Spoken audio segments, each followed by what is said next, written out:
Model hostel के गुलाम खानू वाव थराद जिल्लाના થરાદમાંથી શિક્ષણ જગતને શર્મસાર કરતી ઘટના સામે આવી। થરાદની મોડેલ હોસ્ટેલમાં રહેતી 150થી પણ વધુ દીકરીઓએ પોતાની જ ગૃહમાતા એટલે કે વોર્ડન સામે મોરચો માંડ્યો। આશાબેન નહીં ચાલેના નારા સાથે કેમ દીકરીઓ ઉતરી મેદાનમાં, શું થયું છે આવું જોઈએ, જાણીએ, સમજીએ।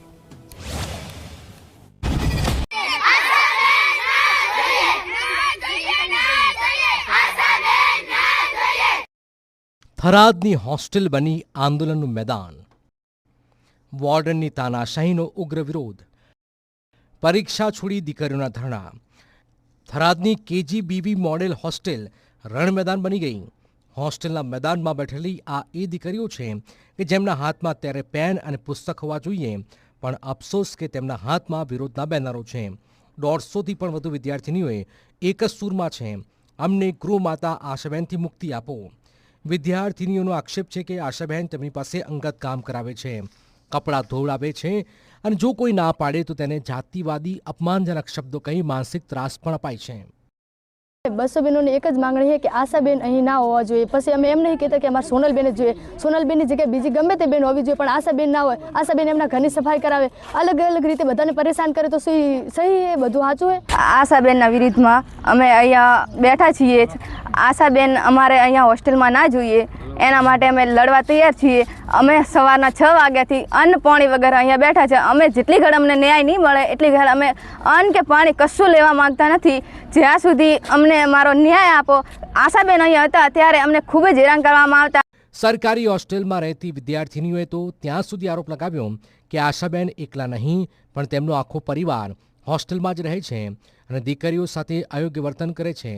હોસ્ટેલમાં ભય અને દબાણનું એવું વાતાવરણ ઊભું કરાયું છે કે દીકરીઓ માટે અભ્યાસ કરવો મુશ્કેલ બન્યો છે।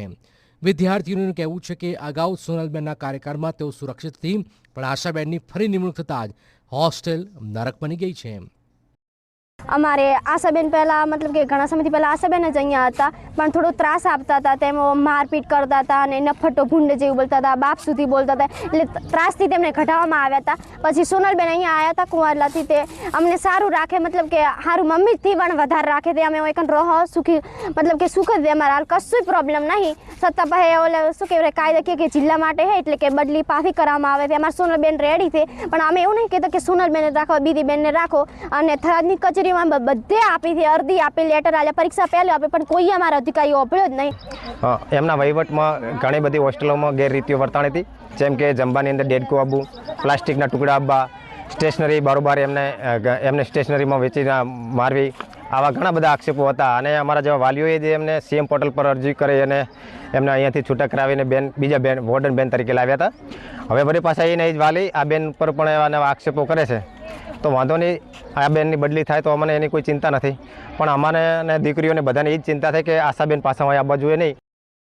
બેટી બચાવો બેટી પઢાઓ નારા લગાવે છે, પણ થરાદની આ દીકરીઓની હાલત જોઈને લાગે છે કે હોસ્ટેલમાં બેટીઓ માત્ર વોર્ડનની ગુલામ બની રહી ગઈ છે, ત્યારે તાનાશા સમાન વોર્ડનને હટાવવા માટે હવે દીકરીઓએ આર પારની લડાઈ પણ શરૂ કર્યું છે। ભરત રાજપૂત, ઝી મીડિયા, વાવ થરાદ।